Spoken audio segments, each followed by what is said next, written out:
Գյորջյան Կասկադ 60 ամիս փուլային վճարում բազմաթիվ առավելություններ։ Թույլ տվեք անդրադառնալ մի քանի թեզերի։ Վահագն Ալեքսանյանը այստեղից հայտարարում է,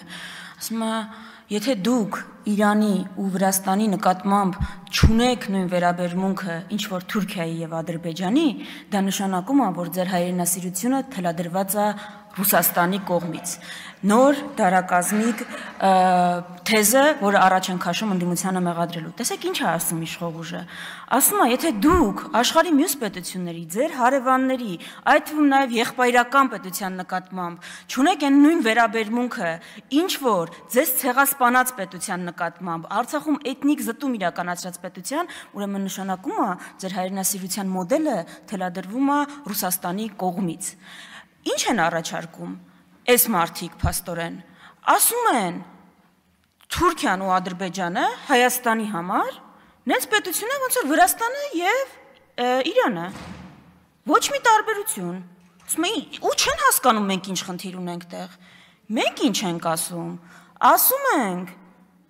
Թուրքիան աշխարհի միակ պետությունն է, ով ցեղասպանել է այս ազգին, ու մինչև հիմա չի ընդունում այդ ցեղասպանությունը, ու մինչև հիմա շարունակում է այդ քաղաքականությունը, ու մինչև հիմա հերոսացնում է այդ ցեղասպանությունը իրականացնողներին։ Ադրբեջանը այն պետությունն է, ով այդ քաղաքականությունը կրկնել է Արցախում, շարունակում է այդ քաղաքականությունը, ու այս երկու պետությունը ասում են մենք մի ազգ ենք, երկու պետություն։ Ու հա, մեր ու ձեր տարբերությունը այլընտրանքը նաև այդտեղ է արտաքին քաղաքական, որ ասում ենք մենք մեր արտաքին քաղաքական օրակարգի, հայեցակարգի հիմքում պիտի հենց այս նաև դնենք։ Այո, տարբեր վերաբերմունք պիտի ունենանք մեզ ցեղասպանած պետության ու այդ ցեղասպանության հետ չարերս վողի հետ։ Դուք ինչ եք առաջարկում, ասում եք Իրանը ու Թուրքիան նույնն են։ Ինչի ոնց որ Թուրքիային եք վերաբերվում, Իրանին չեք վերաբերում։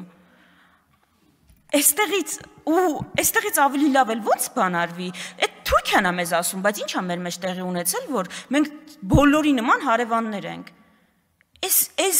Այսինքն ցեղասպանությունը չէ։ Եթե ձեր ընտանիքի հետ նես դժբախտություն պատահեր, այն հարևանով ձեր ընտանիքի հետ տենց է վարվել, դուք իր հետ նենց կվարվեիք ոնց որ ձեր մնացած հարևանների, այդ ոնց է հենց ձեր շահերին է վերաբերվում, կոստյում լինի, նյութական շահ լինի, անձնական որևէ բան լինի, դուք թշնամիներ եք դառնում նրա նկատմամբ, ով ձեր նկատմամբ թեորիական սպառնալիք կարա բանանի, հենց ազգի շահերին է վերաբերվում։ Չէ ինչ, մոռանանք, հաշտվենք, բան անենք, չխոսենք դրա մասին, որ լավ լինենք։ Ի վերջո, եթե Թուրքիայի ու մեր կոնֆլիկտը ոնց որ դուք եք ասում, մեր պատճառով է, մենք պիտի փոխենք մեր պատմությունը, մենք պիտի փոխենք մեր ընկալումը։ Մի հատ ինձ կբացատրեք, Թուրքիան ինչի խնդիր ունի իր բոլոր հարևանների հետ։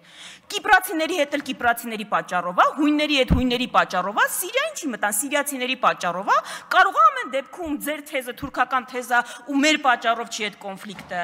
իրանց պատճառով է։ Հաջորդը, ասում է Քրիստիան Վարդանյանը ասում է, այս թուղթը ոչ մի բան է։ Ոչ մի բան չեմ ասում եմ վտանգավոր բան է, եւ կրկնում եմ հայտարարությունները, որոնք մենք արել ենք, ու པարզ բան ենք ասում, շատ པարզ բան ենք ասում ենք, այդ թղթով մի խաբեք, որ խաղաղություն եք բերել։ Մի խաբեք, որ խաղաղություն եք բերել այդ թղթով։ Ասում է, մի տարի է չեն կրակել, ուրեմն խաղաղություն է, սուտ եք ասում։ Մի տարի, 5 տարի չկրակելը չի նշանակում, որ խաղաղություն է։ Չի նշանակում, որ խաղաղություն է։ Ինչպես 2020-ից առաջ չկրակելը կամ քիչ կրակելը չէր նշանակում, որ 2020-ը չի լինելու։ Ասում է, զոհը չենք ունեցել։ Ես հիմա եկեք այդ պաշտոնական զոհերը իրոք հանենք, տեսնենք ում օրոք ավելի խաղաղ եղել, ում չէ։ Ես գիտեմ երկրորդ նախագահի կառավարման տարիների պաշտոնական թվերը 10 տարում 92 զոհ։ Ձերը կարակ հանենք, տենանք 7 տարի եք, քանի տարի եք, քանի զոհ եք ունեցել։ Հիմա ինտերվալներով 7 օր ավել չեն կրակել, ուրեմն նշանակում է խաղաղությունը, տենց եք այդ խաղաղությունը պատկերացնում։ Ես ավելի առաջ գնամ, ինձնից հետո 3-4 ԿՊԱ-ական խոսելու են, պարզ հարցեր ենք ձեզ տալիս։ Ասում ենք, եթե ասում եք խաղաղություն եք բերել, բացատրեք մի հատ, Ադրբեջանը ինչ ա զիջել, եթե բանակցություններ են, որտեղ բանակցությունների առաջին տարը փող զիջում է նշանակում։ Բացատրեք, խնդրում եմ։ Բացի այն եղածից, որ պետությունները անդամակցելով ՄԱԿ-ին ճանաչում են միմյանց տարածքային ամբողջականությունը, հրաժարվում են միմյանց նկատմամբ ագրեսիա կիրառելուց, ինչ լրացուցիչ մեխանիզմ եք բերել, որ այդ խաղաղությունը ամրապնդում է։ Ընդհանրապես ինչ ա զիջել Ադրբեջանը։ Այս սրան կարակ պատասխանեք, դաշնակցությանը հոգեվերլուծություն, ինչ ուզում եք արեք, կգաք, հեսա նախկիններ, ներկաներ, հատկապես վստահ եմ դուք։ Կարակ այս հարցերից մեկին անդրադառնաք։ Զուգահեռ չեմ ասում 9 րոպե նվիրեք նրան, ինչքան վատն են նախկիններ ու դաշնակցությունը ձեր համար։ Մի րոպեն կարաք պատասխանեք այս հարցերին։ Վերջը ձեր ստորագրած թղթից ենք խոսում։ Դաշնակցությունը չի այս բանի քննարկման առարկան։ Ժողովրդավարության մասին։ Ձեր դեմքը այդ որ հպարտանում եք, որ ընդդիմադիր համայնքապետեր կան։ Ժողովուրդ ջան, կարանք հասկանանք, Գյումրու ընտրությունների հետ ինչի եք այսքան անհաշտ։ Ինչ է տեղի ունեցել։ Գյումրու համայնքապետին մենք չենք նշանակել։ Ընտրվել է այդ մարդը։ Լավ, եմ ասեմ, Պավլյանի չի ընտրվել հերոսաբար, բա ո՞րն է ձեր ընտրությունը, միջև ԿՊԱ-կան չլինի չի ընտրվում, հա, տենց այս ժողովրդավարության բաստիոն, միջև ԿՊԱ-կանը չընտրվի դա ընտրություն չէ, կեցցե ժողովրդավարությունը, ֆյուրերները, հիմա, ի՞նչն է խնդիրը, ես չեմ հասկանում, Գյումրու համայնքապետին մենք չենք նշանակել, դժգոհ եք, որ ձեր այլ ընտրանքը կոմունիստներն են, բա դուք տեղ մեղք չունեք, կարող է ձեր խնդիրն է դա, որ մարդիկ այնքան եք այստեղ հասցրել, որ ձեր այլընտրանքը տեսել են կոմունիստների մեջ։ Կարող է ձեր խնդիրն է։ Եկե մեզնից ինչ եք պահանջում, ես կարամ ձեզ հասկանամ։ Ասում է, ասեք, մինչև ժամը 6-ը եթե չասեք, որ դուք ուխտ չեք, ուրեմն դուք ուխտ եք, հետո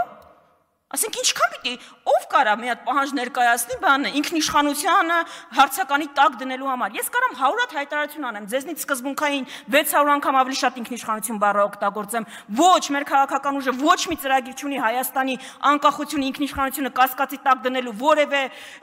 այնպիսի կազմավորման մաս դարձնելու որ կարա հարցականի տակ դնի բայց իմ խոսքերից ավելի գործերն են խոսում օրինակ Իեն ժամանակի որ իմ ուժը կոալիցիոն կառավարություն ա եղել, Երևանից երբ որ հարավ են գնացել, մենք ինչ երկրի դրոշ ասես չենք տեսել։ Հիմա դուք տեսել եք մեր երկրում ինչա կատարվում։ Ինքնիշխանություն նշանակում է առաջին տարի ինքնիշխանության, սեփական տարածքի նկատմամբ վերահսկողություն ունենալ։ Հիմա դուք ինքնիշխանություն եք պահպանել, Երևանից գնում ենք հարավ, Ռուսաստանի դրոշ, Իրանի դրոշ Ադրբեջանի դրոշ Սյունիքում, այս ինչ ասում եմ Սյունիքում, հեսա եմ ասել, երևի Ամերիկայի դրոշ էլ կբերեք ու բացականչում եք ինքնիշխանությունից։ Այդ ինքնիշխանությունը ինչ պոզով պոչով կենթանի է, մի հատ կնկարագրեք, կարող է ինքնիշխանությունը հակադիր է նրան, որ քո երկրի տարածքում թշնամական զորքեր չկան։ Այդ դուք այնքան ինքնիշխան եք, ժողովուրդ, որ ձեզ արդեն արգելվել է ու դուք չեք օգտագործում գերի բառը միջազգային ամբիոններից։ Այ ինքնիշխաններ ջան, մի հատ կբացատրեք, եթե տենց ինքնիշխան եք։ Ինչ է նշանակում գերի կարճ բառի փոխարեն օգտագործել երկարամյա կոնֆլիկտի արդյունքում անազատության մեջ հայտնված անձինք։ Ես գիտեք ինչին է նման, որ պետությունները հրաժարվում էին ցեղասպանություն բառը օգտագործել, չէին ուզում, ցենց ինչ ասես ասում էին, ցավալ իրադարձություններ, ողբերգական դեպքեր։ Այս երկար նախադասության փոխարեն հայ ռազմագերներ չեք կարողանում ասել, երբ որ այս ամբիոնից ձեր տեխնացուները չասեցին դա, մեզ թվաց պատահականություն է, անգամ հիմարություն է, եւ ՄԱԿ-ի ամբիոնից դուք չեք ասում։ Հարց է առաջանում, արգելված է ձեզ գերի բառ օգտագործել։ Իսկապես այս երկար նախադասության փոխարեն գերի բառը չեք կարողանում օգտագործել։ Սրբույի Գալյանը հայտարարում է, որ հանցագործությունների առումով մենք բարելավում ունենք։ Միայն վերջի տարիներին հրազենի գործադրմամբ հանցագործությունների վիճակագրությունը 2023-ին 44, 2024-ին 68, 2025-ին 72։ Իսկ գիտեք ինչ է նշանակում, որ ամեն շաբաթ հրազենի գործադրմամբ մարդ հանցագործություն է տեղի ունենում։ Դուք ինչ եք սրա նկատմամբ, ոնց եք սրա դեմ պայքարում, հերոսաբար հետապնդում եք ընդդիմադիրներին։ Գաղտնալսել, չգիտեմ, հետևել, ինչ ասես։ Այսինքն ձեր ամբողջական իշխանությունն եք, այսի ձեր հնչող հարցերի մի մասն են կարաք սրան պատասխանեք։ Այն դաշնակցությանը դեմ ուղված արշավին զուգահեռ, էդի արեք, գործա, հանձնարարությունա եկել է արեք, բայց դուք սրա համար պատասխանատվություն ունեք, ձեզ չեն ընտրել, որ դաշնակցության դեմ պայքարեք, առնվազն դուք այդ պլատֆորմով չեք գնացել, հա, ընտրել են, որ դաշնակցության դեմ պայքարեք, Արման Եղոյան, նախընտրական ծրագրում դա գրեք, Թուրքերը, Արման Եղոյանը ինձ ասում է, մեզ ընտրել են, որ դաշնակցության դեմ պայքարենք, այդ հայ ժողովուրդը տենց ընտրություն ա տվել, ես շնորհակալ եմ անկեղծ, նախ մի ընդհատեք, հեսա գալու եք, ստեղից կպատասխանեք, մի ընդհատեք, հասկացեք, կգաք ստեղից կասեք,